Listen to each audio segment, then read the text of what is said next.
Today's daf we're going to be learning is Zevachim Daf Mem Zayin. Today's daf is sponsored by Tina Lam in loving memory for grandfather Harav Tzvi Aryeh Sender Zichrono Livracha. His Sefer Anochot Shchita Mekoman Shel Zevachim takes its title from the parak we begin today. How appropriate. Okay, we're going to get started. I will say the same thing I said last week. Temporarily there was an issue last week, and hopefully temporarily there won't be an issue this week. But we're working on it. But basically, the way the Shabbat daf is going to work from now on is that it will be up. Okay. Ideally, it could even be up on Thursday. So if you want to get ahead, you can go ahead and find it. You can always find it on the calendar, but theoretically, it should appear as the next daf. Okay. So today's daf, like the central one, will still be today as of today. Automatically, it will switch tomorrow to be today's daf, tomorrow's daf. But it should be able to be found today. It wasn't working the whole before class, so I'll post it after class. And you'll be able to find it. It should appear as the next daf. If for some reason it doesn't appear as the next daf, it might be like a previous one or something like that. You can go back a daf or two and you'll find it. But the Shabbat daf can always be found as of around 8:30 on Friday morning. You just have to, either by the calendar or go to next daf and you can find the Shabbat daf. Okay, it will not appear front and center like it used to in the old site. Okay, and then that's good because then when you go on the site, you'll be on today's daf, which is Friday. And then from there, you can move to the next one. Okay, getting started. And by the way, so you should, again, I'll remind you, there's this new calendar feature which allows you to basically go and find the daf based on where the cycle is. It's good to help if you want to ever look ahead, like what daf are we doing on what day, if you want to, for whatever reason, it's very useful. Okay, there's a lot of useful tools. Over time, you'll get to learn them. Another one I was mentioning just before class in the context of the Ta'anit challenge is that we now have a really good feature to learn a masechet. So if anybody wants to learn a masechet at their own pace, you go to learn a masechet, and then you can find this on the homepage. You can find learn a masechet. You sign up for that masechet, and then it sends you notifications for the next daf that you're going to be learning. It's a very easy way to learn a masechet. So if the Ta'anit challenge is too crowded for you, you can't do it in 4 days a week, you can do it at your own pace. As you would like, as you can choose any masechet that you want to learn. It's a very good tool, very useful. Okay, starting with our daf. Okay, today's daf is a little bit easier than we've been in all those past dafim. We're going to finish up the chapter of Shelo Lishma. There's of Machshavot, Lo Lishma, Pigul, all that, and then we're going to start Ezu Mekoman Shel Zevachim, as you heard in the dedication. So we're going to get started with Rabbi Elazar. Okay, and part of the reason this is a little simpler is this what I mentioned yesterday, which is we're now talking about the concepts, right? Not like how it works and all the nitty gritty, but this is kind of the end, and we're looking back and saying, okay, well, let's get perspective on this whole thing. What really is a korban? We started with this Mishnah, L'shem shisha dvarim hazevach nizbach. You need to have this intent. Rabbi Elazar says you don't need to have the intent because if you have the intent, right, you might mess it up. And then we struggled a little bit with what's the connection of Eina Machshava Alecha De'ala Harave, because it only really goes by the coin. But it seems to be the connection is if it was the owner who had the Machshava, then you wouldn't need a T'nai Beit Din, because if it's your own korban, you're not going to get confused with who's it for, what's it for. But if you're a coin and you're dealing with 1,000,000 sacrifices a day, okay, 1,000,000 is a bit of an exaggeration, but you're dealing with a lot of sacrifices a day, you could get confused. And that's really what Rabbi Yosi is pointing out. According to Rashi, and I'm just going to review this machloket Rashi and the Rambam because I think it's very interesting. Rashi views them both agreeing, Tanna and Rabbi Yosi, and the Gemara later is going to say this. This is why I wanted to point out the Rambam because I think it's very interesting. But the Mishnah, they both think that the one who's having the machshava is the one doing the avoda, the kohen, or theoretically, again, it could be someone else who's not a kohen who's slaughtering, because the messed up machshava could happen during slaughtering as well. Any of the four main avodot, they both agree. It's just that Tanna thinks you're supposed to have, whoever's doing the avoda has to have a positive machshava, and Rabbi Yosi says, no, that could cause problems because they might have the wrong positive machshava, better for them not to have any machshava at all. The Rambam thinks, and here I want to clarify a little because I read it more carefully after class, I think he does agree that the T'nai Beit Din is the same, which is, since it's the Kohen doing it, it's going to mess it up, and therefore the Beit Din said, listen, better off not to have any machshava at all.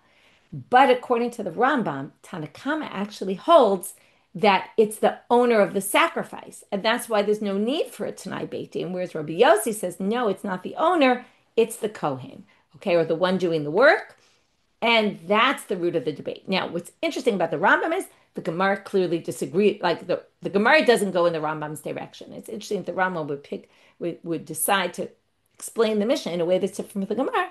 And that's something that's always important to understand, that the Mishnah could exist, and this is why I brought it.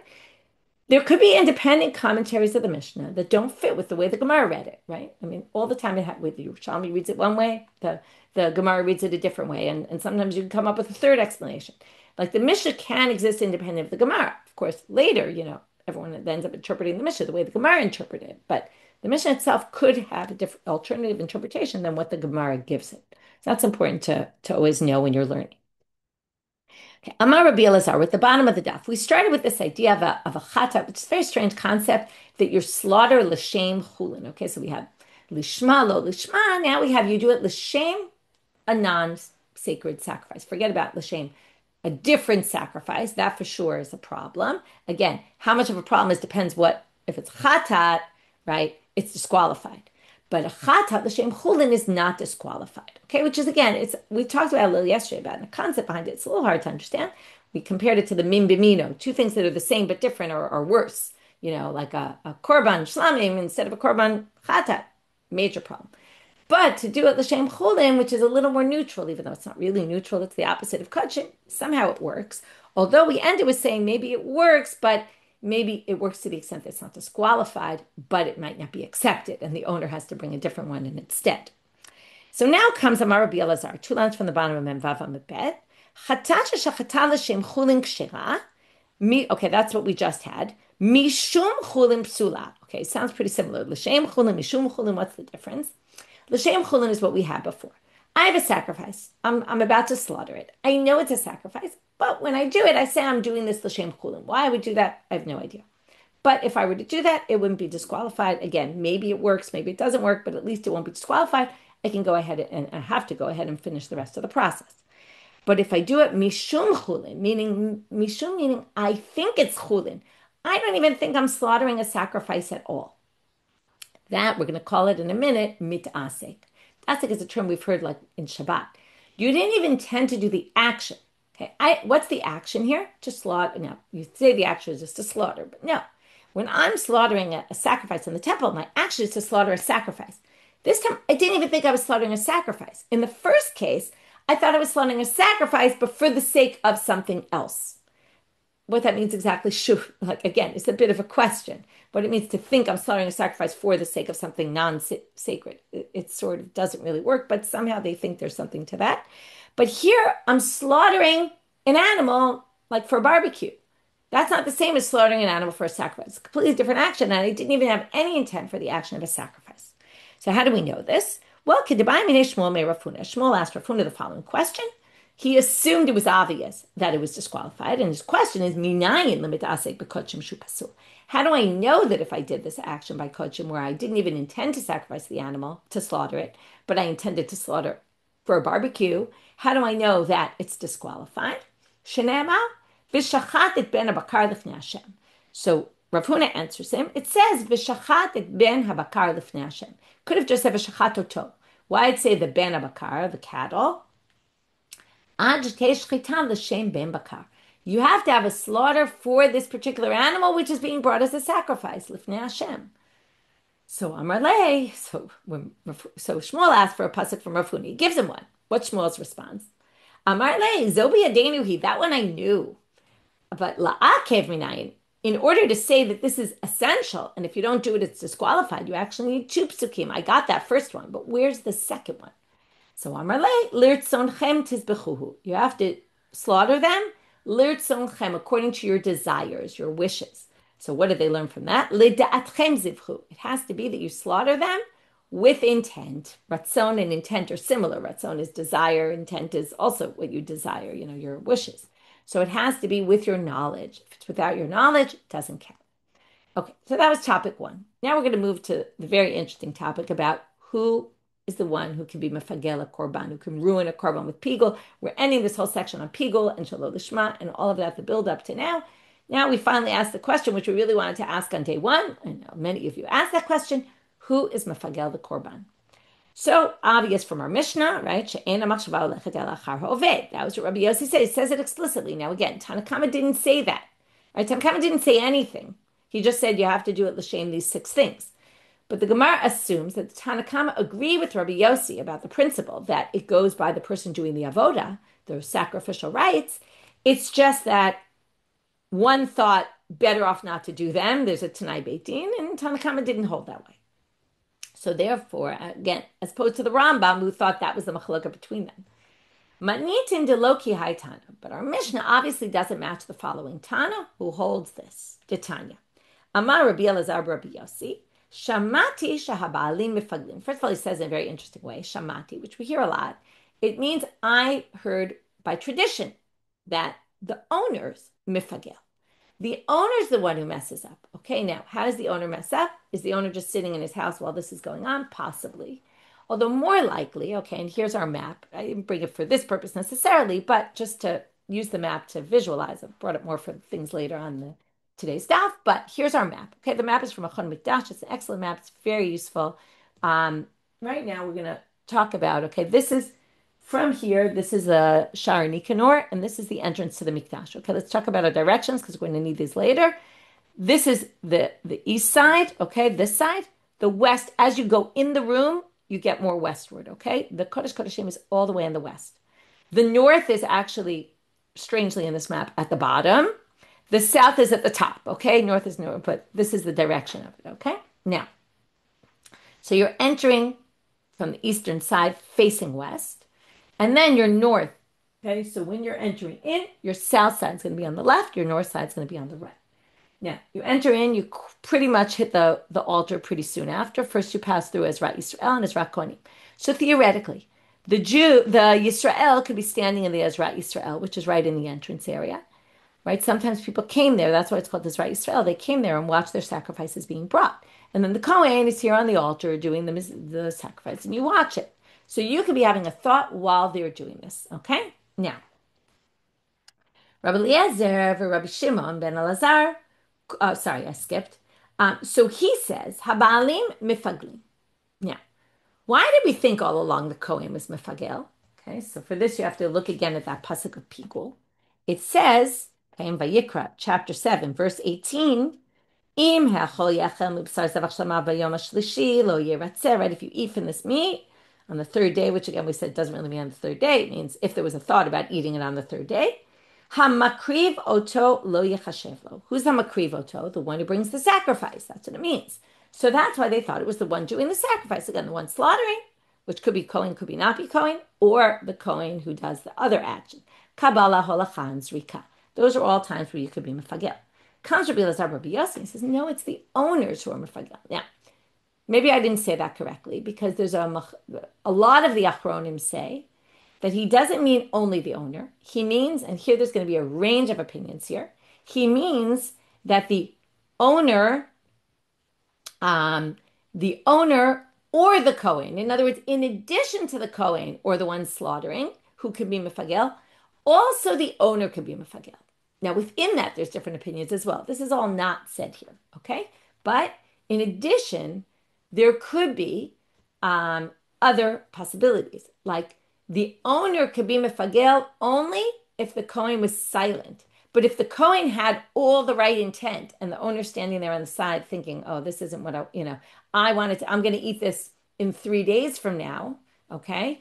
Then the owner can't mess it up because the Kohen did everything the Kohen's supposed to do properly. So some people think that the owner can only mess it up if the Kohen was just silent and didn't have any intention whatsoever. Then the owner can mess it up. So there's a big range of what he really means. But the big deal really is, no matter, according to everybody, is that he thinks at least in addition to the Kohen, maybe instead of the Kohen, that the owner is the one who's mefagel the korban, or the owner and the Kohen theoretically, in some combination of the two, could mess up the korban. So that's a unique opinion that we really haven't been discussing because it's an outlier opinion and doesn't really get accepted lahalacha, but is what he suggests. He says. Now, Amar Rava, my Talmud to Rabbi Elazar, Rabbi Yosi. What's his reason? Damar kra v'kriv. Now, what you really have to know before we read this, and that's why I showed you, is what's the reason for those who disagree? Because it says hamakriv oto lo yichashev lo. So hamakriv oto is the Kohen, obviously, or the one doing the slaughtering. So Rava says, there's a different pasuk in Bamidbar Tefav, where it's talking about that when you bring a korban, you have to bring libations with it. You bring korban ola. It says, Damarkra v'ikriv hamakriv. It says, v'ikriv hamakriv korban ola Hashem minchat solet. It's basically saying, if you bring a korban and you're the subject here, the owner of the korban, you have to bring along with it libations. And what do they call you in this pasuk? Hamakriv. Hamakriv could also be the owner of the sacrifice, the one who's obligated in the sacrifice. So, therefore, he says in Pigul, you could say the same thing. So, Amar Abaye, comes Abaye. We could have ended here, but Abaye likes to do this, and this comes up, this kind of structure in a lot of sugyot, but often there's a few people who do this a lot, and Abaye is one of them. Rabbi Elazar, Rabbi Yosi, Rabbi Elazar, Rabbi Shimon ben Elazar, Kulu Sfira Lahu. All these three rabbis hold the same thing. Okay, what do they hold? If one person's thinking about something, and by the way, we've talked about before whether thinking is in your head only, or in your mind, in your heart, or it's expressed in words. And there's a big machloket when we talk about machshava here, and machshava specifically in korbanot. Are we talking about it has to be expressed in words, your machshava, in order either, right, if you need the positive to do it, l'shem zevach l'shem, this you have to say it out loud, or it just has to be in your heart, and also whether a pigo machshava that disqualifies is in your heart or in words. That's machloket rishonim. That's not in the Gemara. The Gemara doesn't discuss it at all. But anyway, however we understand machashev, ze machashev v'ze oved, havi machshava. So they all three hold in three completely different topics, that if one person has intent, but the other person is doing the action, that's considered machshava.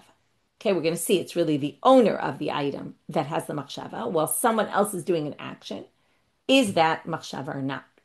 So let's go through our cases. Rabbi Elazar, Rabbi Yosi, Hadran. Okay, that one we got.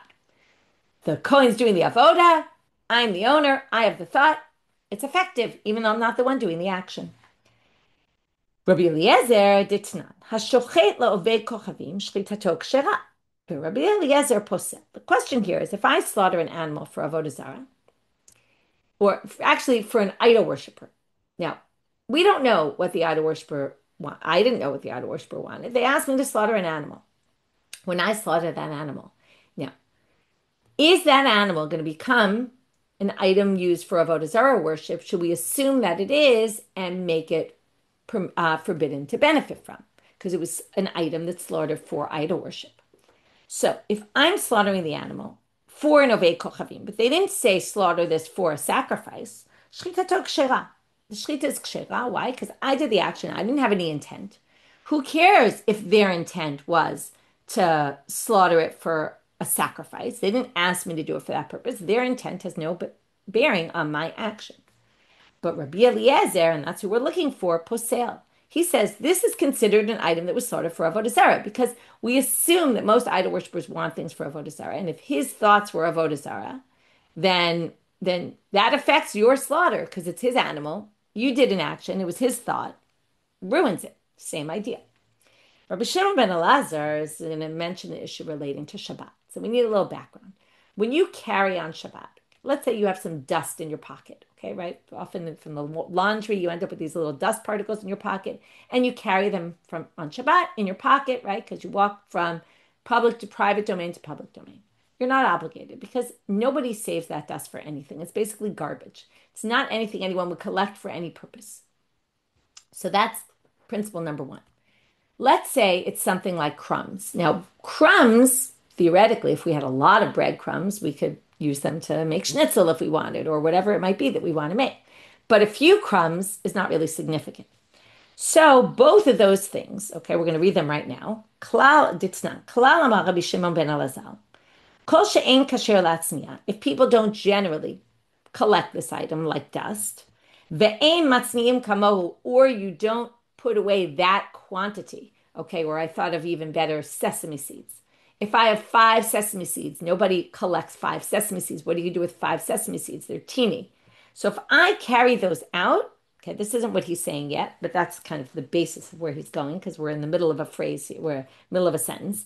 But if it's not something people collect, or it's not something people collect in that kind of small quantity, but If somebody came and said, and put it aside to save, let's say someone decided something about these sesame seeds really fascinates them. They want to save those 5 sesame seeds for whatever reason, okay? Or the dust. I don't know. They want to save dust. So, right, dust could be in a big quantity, okay? They want to do an experiment with it, and they decide they're saving it. And then, ba'achir votzio, and then I carry it out into the public domain. Now, I didn't have any machshava for that. I didn't think it was significant. So here you have a fascinating case, because I take something out. It's not important to me, but it was important to somebody else. This now is an item that has significance because the owner of it, or somebody put it aside, somebody gave this significance. So now if I carry it, it's a problem. I actually carried something that has significance because someone else gave it significance. It's a very interesting concept. So now it's all the same idea. The person who did the action was not the person who had the machshava, who had the thought, and yet it works. So now we're going to try to figure out, would each of them agree in the case of the other? Okay, now the theory here is, and they use the language of bifnim and bachutz. Bifnim is in the temple, bachutz is out of the temple. First of all, I think this language was used on purpose. Instead of saying bamikdash and not the mikdash, or I don't know, they could have said other words.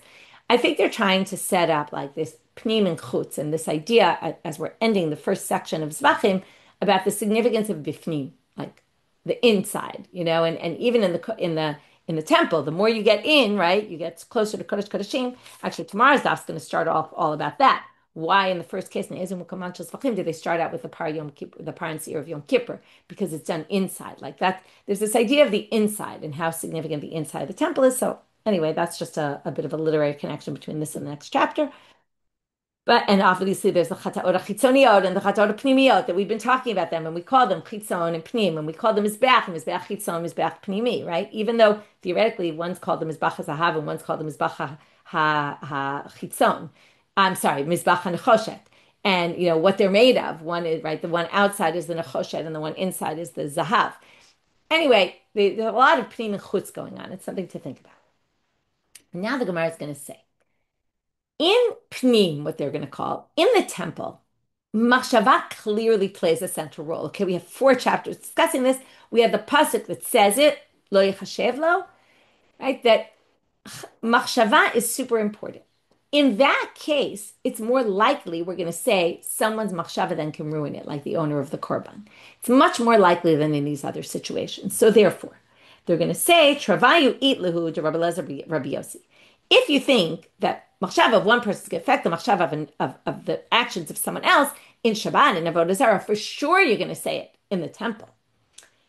But if you're going to say it outside, all the more so. Bifnim, Rashi says it because ikar machshavot bekorbanot ktiva. The main place where machshava is mentioned in the Torah, it's the only place where it's really mentioned clearly in the Torah, and how critical it can be and how it can mess up things is inside. Now, it's true by Shabbat, there's Melechet Machshevet, okay? But that is not to mess things up. That's actually to make it a Malacha, you really have to have Machshava. And we're going to end with that in a minute, or 2 or 3 minutes. Rabbi Elazar, Rabbi Yosi, late Lehu did Travayu. Now we're going to go through. So the other 2 for sure would agree that if the Machshava there works, is effective to make you liable, then, or ruin the Avodah Zarah, or whatever it might be, the animal, then obviously you're going to say it in the temple. Rabbi Elazar, Rabbi Yosi, who says it in the temple, Leilahu de Travayu, right? He doesn't necessarily agree with the other 2 because Dilma, the same logic. Dilma bifnimu da'amrina, b'chutz la'amrina. Maybe he was only talking about in the temple. That's when someone else's machshava, the owner, could ruin it. But outside the temple in these other situations, really not. Rabbi Shimon ben Elazar, now we go through the cases.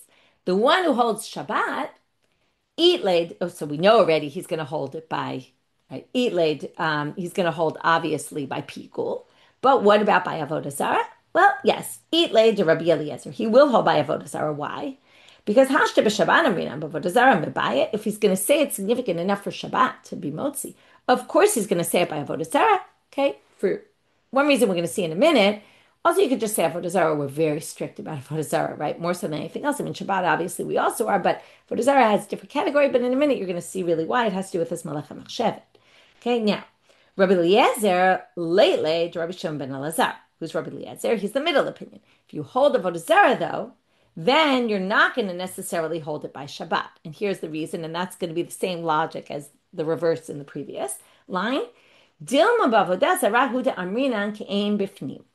There's two reasons really, which is avodah zarah is kind of like inside. Why? Because what's avodah zarah? It's worship of a different idol rather than worship of God.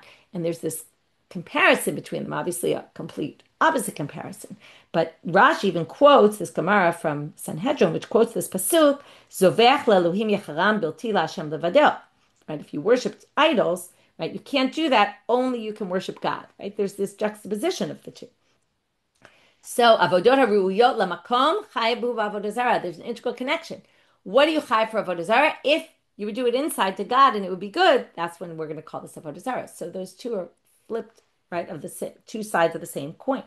So you might say it there, aval Shabbat, that's not enough. There's another difference, which is Shabbat, melechet machshevet asrat Torah. I said we get back to this and end with it, which is melechet machshevet asrat Torah. The Torah forbade things that are creative actions, that you wanted something to happen. Now, if you carried something out that you didn't view as significant, that's not a melechet machshevet, right? The machshava by Shabbat is central, but central to say you're not going to be obligated unless it's a really good machshava, unless you really intended to do that. So obviously, the Rabbanit were more strict about things, even if you didn't really want that. But a lot of Hilchot Shabbat is based on this. So there, you might not necessarily say it. Okay, so that was the discussion as to who would say what and what's the order of the order that it goes in, right? Whereas more likely you're going to say it by Pigul, a little less likely Avodah Zarah, even less likely Shabbat. And with that, Hadran alach Beit Shammai, and we start Ezu Makoman Shel Zevachim. So our first, let's talk about this first line, okay? Ezu Makoman Shel Zevachim, where is the place of the sacrifices? Now, most of these things that are listed relate to the place, but not everything, okay? So that's the first thing to know, and that's why we have a map, because we want to talk about areas in the temple, okay? Where do we do things? And they start with this topic sentence. Kodshe, kodshe. I found out in the Israeli, in the Hebrew Zoom, that is not a really good word for topic sentence. Okay, in English it's very easy. It's called the topic sentence of the paragraph. Hebrew, I don't know. There was a whole debate about what exactly you would call it, and it doesn't seem like there's a good term, or maybe there is, and just nobody knew. But anyway, challenge for today to figure out. Kodshe, kodshim. Right, the best we got was mishpat mafteach. Okay, like opening sentence, but it's not exactly the same. So we started with this big topic sentence, which is going to be the topic sentence for the next bunch of Mishnayot. Kodshe kodshim shlitatam b'tzafon. Okay, kodshe kodshim. Now, this seems to actually answer the question. Where's the mikoman of Zevachim, especially if we say Zevachim are slaughtering? Where do you do it? In the north. Now, you might remember we discussed this already. Okay, where's the north?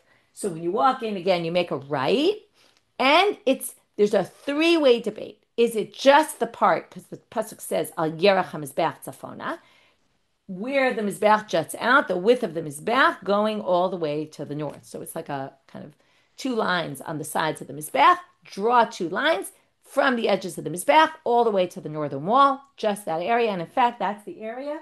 It's called, there's these rings on the ground, and they were used for slaughtering. That really is the ideal area. But there are other people who say you could do it in other places. Like, let's say it's a busy day in the temple and you want to expand out. So one opinion says you could do it toward the Heichal, right? The more you get into the room, the more you get toward the sanctuary. Space is called Bein Ulam LeMizbeach. So on the northern side of the altar, going, but further west, toward the Ulam, which leads to the sanctuary. That's here. Okay, so this whole area. Then you have another opinion that says even from the entrance, from where you come in, the Ezra Yisrael, and going in, you could even do it there. Okay? So those are the three different opinions of what north is. You ask about the Korban Pesach. Okay, we'll get to the Korban Pesach. It's one of the Mishnayot. We'll see what they say about the Korban Pesach. But that's not Kodshe Kodshim. That's Kodshim Kalim. Okay, that's different. That could be done outside because it's Kodshim Kalim. Okay, so now. So that seems to answer our question. Ezum Kaman Shel Zevachim, we're done. But we're not really done, because then the Gemara starts to go off onto all the sacrifices, and we're going to go through all the different ones. Right? This is said in our davening, and if you don't say it every day in davening, I might make a recommendation that while we're learning this chapter, or the Masechet, if you say it every day in your prayers, I promise you that this will become much more second nature to you. You'll understand. It'll be great review to go through it all the time. So here goes. Parvis Seir Shel Yom Kippurim. We're now going through examples. First question the Gemara is going to say, why did we start with this one? But you'll see in a minute kind of why they start. Parvis Seir Shel Yom Kippurim. And now we're going to have a whole list of things, not just Chitatam B'Tzafon, which we know already. It's a little strange why they're reviewing that. V'kibul daman b'klei sharei b'tzafon. You accept the blood also in a number one, they add in a sanctified vessel. And you do that also in the north. V'daman ta'un hazaya al bein abadim. Now, where do you sprinkle the blood? They're now going to go through. So they're going to go through the shchita. They're going to go through the kabbalat adam. They're going to go through the zrika. Where do you sprinkle the blood? Well, the blood of the par and the seir on Yom Kippur that the Kohen Gadol brings has three places you sprinkle the blood. Remember? Al bein abadim. You go into, right? Remember, the Kohen Gadol goes into the Kodesh Kodeshim. He goes to the Aron Abrit. Okay? In this picture, you can't really see it, but there's two poles that are on the sides that are facing toward the Kohen. Although when I looked in pictures online, it seems like some have them going to the sides, but this clearly thinks the Badim were facing forward. And in between the Badim, he stands facing the Aron. There's two poles coming out. And in between the poles, toward the Kaporet, basically, which is the cover of the Aron, he sprinkles the blood. Then, ala parochet. What's the parochet? That's this border between the Heichal, the sanctuary, and the Kodesh Kodeshim. Okay, so there was a curtain there, parochet, sprinkled toward the parochet. There's a machloket. On the parochet, toward the parochet, you might remember in Yoma, someone says, oh, I was in Rome and I saw it. It's going to be a very famous story in Me'ila. We're going to get there, where he actually is in Rome and he sees it. Rabbi Elazar, Rabbi Yosi, who's, by the way, the one mentioned earlier in today's daf, who had that outlier opinion. He says, oh, I saw it, and there were blood stains on it. So it must be they did it on the parochet, even though everyone else seemed to think it was toward the parochet and not on it. Ve'al is something to look forward to in Me'ila. Okay. Ve'al mizbach hazahav. And on here they call it actually the golden altar, which is the inner altar. Okay, that's where you put the blood. And we already know this from a previous Mishnah, matana achat mehem ma'akevet. If you don't do all four placements, right, any of the bloods, any of the ones that go inside, the ones that go on the by the parochet, and also the ones that go on the inner altar, you don't do one of them, it's disqualified. Sheyarei adam. Now, what do you do with the remainder of the blood? So now if we look at the altar, again, it's a little far, it's hard to see exactly, but you can see there's a line jutting out here and a line jutting out there. You can see there's a bit of a darker line. So on the western side, again, that's the one facing the sanctuary, and on the northern side, there's a part jutting out 1 cubit, was this base on the altar on the floor. Okay, the altar was very tall. This was just like 1 amma high, and jutting out on those two sides. Now you pour this blood, not on either one of them, but on the one that's on the western side. Why? Because that's facing the sanctuary. So that's kind of the more important side. Some people even say it has to be specifically on the part of the base that faces. Okay, you can see the base juts out more than the entrance to the sanctuary. By the way, the mizbeach in this picture, where the mizbeach actually was placed on the north-south line, is a big machloket. Okay, something I believe we dealt with already, and we'll deal with again. I don't remember which sugota comes up in, but this map, the problem with this map is it only shows one opinion. You can't have a picture that moves and has different opinions. Right? If you were to create this in Canva, I guess, or something like that, you could move it and have different possibilities. So, okay, now we're going to move on. So those are the sprinklings and the extra blood.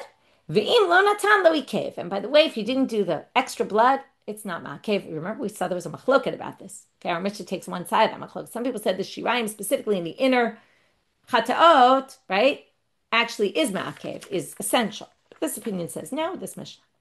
Now we get to the next category. Parim anisrafim, usirim anisrafim. These are the chatat of the Kohen Mashiach. This is the chatat of the majority of the people. Make a mistake based on the court or with avodah zarah, then they bring the seir.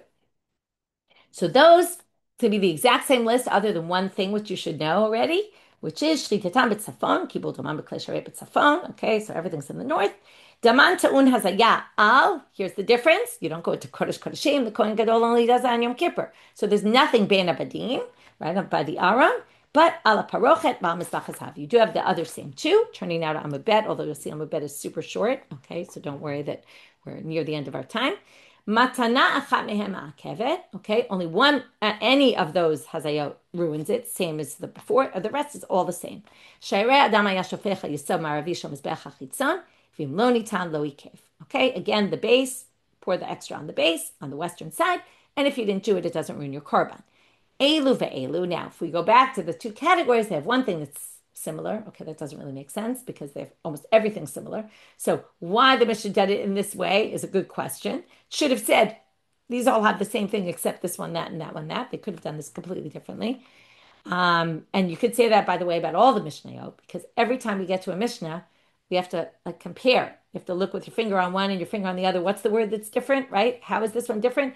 You definitely could have ordered it differently. All of them have this, that, and that, and this differs this way and this differs that way. So, and the truth is, the Gemara is going to somewhat ask that when we start.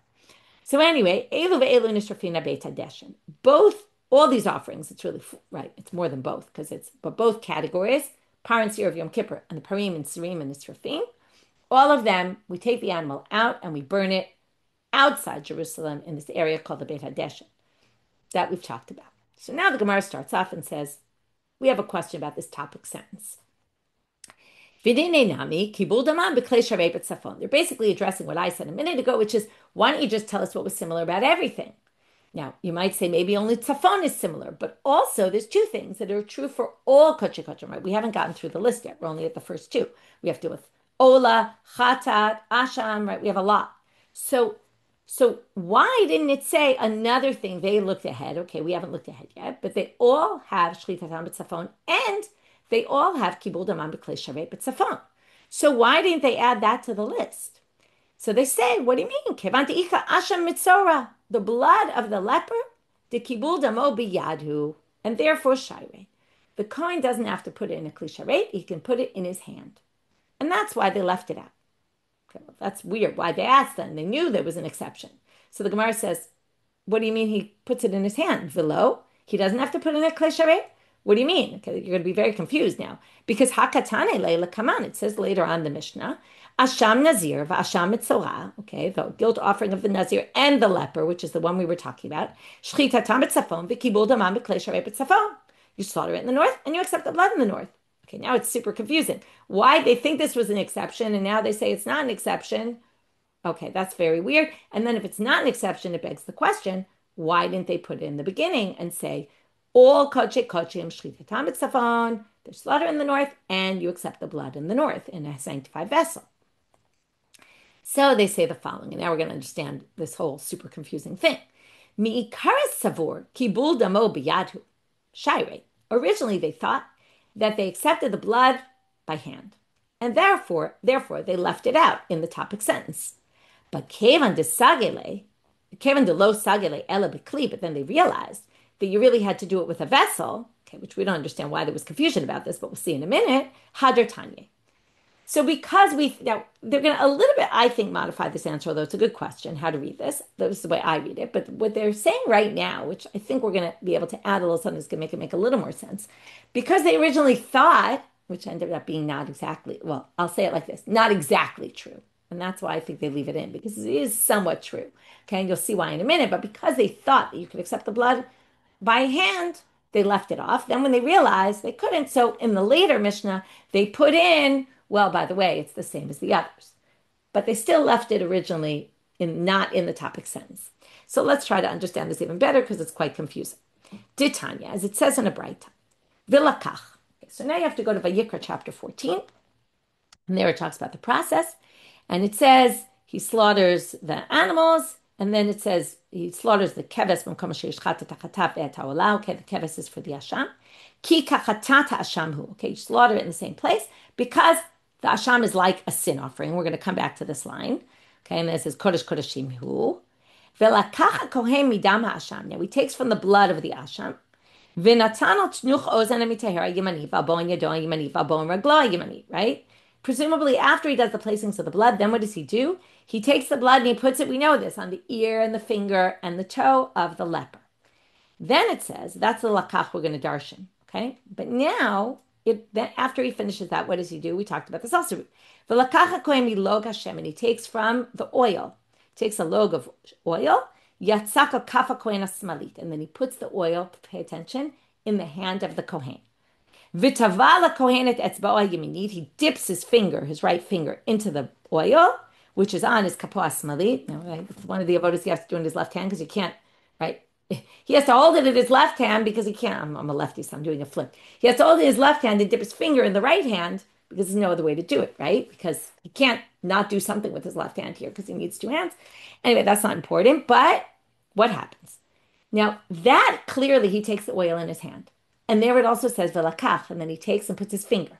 Now, what's missing in the blood is never says his hand and never says his finger. Just says he takes, right, velakach from the blood and he puts it. Velakach v'natan. But it doesn't say that he dips his finger. It doesn't say he puts it in his hand.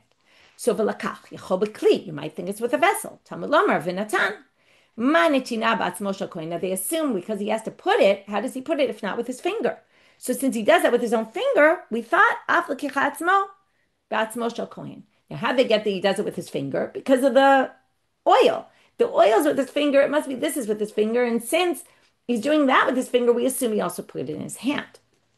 So from there they learn the blood is in his hand. And that actually is true. But what? There's two bloods. There's bloods he puts on the altar, and there's bloods he puts on the ear and the nose and the ear and the finger and the toe. So yachol af lemizbeach. You might have thought also for the altar. Talmud lomar ki kachatat ashamhu. That's the pasuk just before, which says the asham is like the chatat. Ma chatat tuna kli af asham ta'un kli. So they both need a vessel. So now we're going to say, and here's the summary. Nimtzet ta'omel asham etzorah shnei kohanim mekablim et damo. That's how it works. Two kohanim get the blood. Now we understand maybe why they didn't say kodesh kodesh shchita mitzvah. It's not just because they thought that maybe the blood was all collected by hand and then realized they were wrong, but it's more than that. It's that there's two collections of blood. One is by hand, one is with a vessel. The coin that gets it in the vessel, he brings it to the altar. And the one who gets it by hand goes to the leper. So because of that, they didn't want to put the topic sentence. That explains it. Okay, so again, the answer is either because they thought at first and were mistaken, then that's a little weird. Why would they leave it in? But it seems because it's complex. Because there are two takings of blood and they don't want people to be confused. And therefore, they didn't say all of these because there's going to be that exception to the rule. So summary of today's stuff. We started with this issue of mitasek, of doing something l'shem, right? The mishum chulin, thinking it was chulin, which is different than in the name of chulin. Okay, a sacrifice that you're doing is a sacrifice, but in the name of chulin, that's okay. Although maybe you won't be yotze your obligation, but as chulin is a problem, that's what we call mitasek. And then we talked a little about mitasek, and then from there we got to this machloket between the people in our Mishnah versus Rabbi Elazar, Rabbi Yosi about who can be mefagel the korban, a good ending to the whole pigul, or maybe we should have started there. Who does the pigul? And then Abai connected two other machlokot with it. And then we talked about how much they're connected, who would necessarily hold with who, and what's the order. From there, we got to Ezu Mukomat Shel Zevachim, and we started with the first two categories of it. And then really the Gemara just dealt with this line, this topic sentence, and why is it missing the Klei Sharet B'Tzafon. And with that, and that's all because of the Asham Mitzorah, the one case that has a minor exception to the rule. With that, we finish for today. Wishing everyone a Shabbat Shalom.